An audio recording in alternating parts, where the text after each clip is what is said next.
It was just another day at work for Somali-American Uber driver Kafi. My name is Abdi Kafi, Abdurrahman Abdullahi. I go by Kafi. That is, until he parked to wait for a client at Minneapolis-St. Paul Airport. It was January 7th, just a few hours after Rene Good was killed by an Immigration and Customs Enforcement agent. I heard a knock. What's up, officer? How's it going? Are you a U.S. citizen, sir? Kafi refused to show his ID. An officer then took a photo of him. He got it close and scanned my face a little bit, and it generated a name for them, and then they were huddled over there. If you listen closely, you can hear one officer asking another, You're running it right now? "You're running it right now?" She's referring to Mobile Fortify, a new facial recognition app. They said, "Hey, Ali, we got you," from over there, and I was like, that ain't me, but... Kafi says the app misidentified him. It says U.S. Border Patrol. This is not the border. Go to the Canada border or the Mexico border. I'm working, dude. If you were from this country, What do you mean? What do you mean if I'm from this country? I can hear you don't have the same accent as me. That's why I'm. Oh, so you're going by accents now? I want to know Is that what it is? Where were you born? White supremacy is what I call it, you know. I've never seen it up close in America like this. I used to see it on TV most of the time. Some law enforcement, when you interact with them, you get the hint of some sort of prejudice, but it wasn't that obvious, like somebody telling you, you don't sound like me, so I should sound like a 6-foot white guy. It's not possible scientifically. Kafi kept his iPhone rolling even when the then commander of Border Patrol, Greg Bovino, turned up.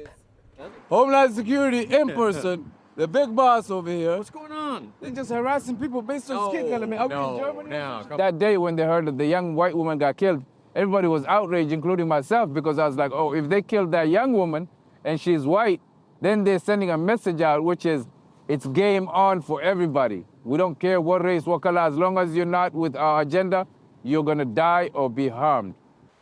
In the city's Somali neighborhood, Kafi shows me another case.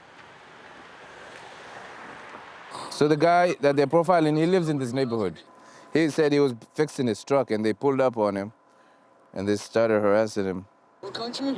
Huh? Take your hood off. I'm not taking my... They tried to take his hood off. He refused. My citizenship? I'm a fucking citizen, bro. You can see Mobile Fortify on the phone. Yeah.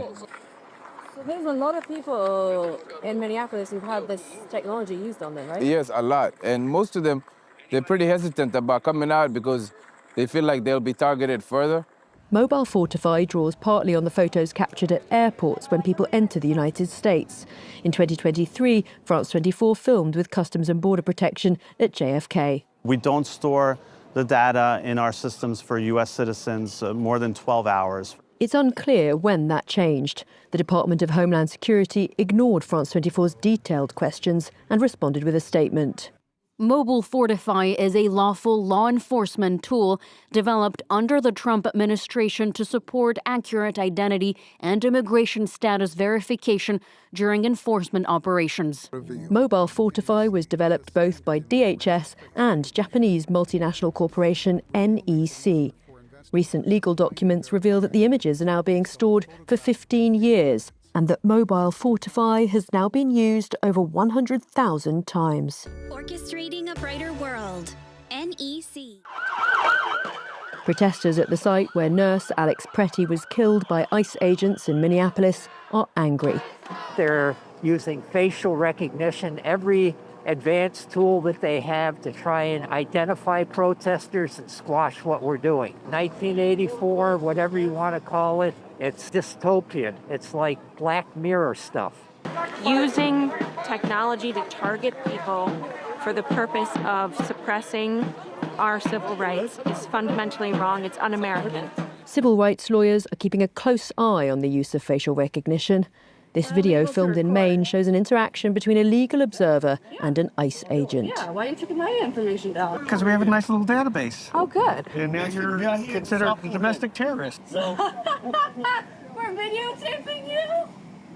Are you crazy?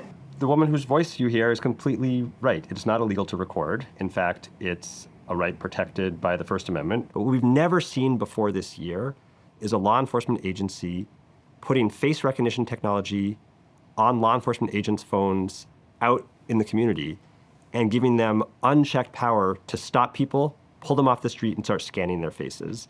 That's what DHS agents, ICE and CBP, are doing at an incredible scale now in communities across the country. And it is deeply dangerous, it's irresponsible, it's unprecedented, and it's illegal. Kafi is joining a lawsuit against immigration authorities as a witness.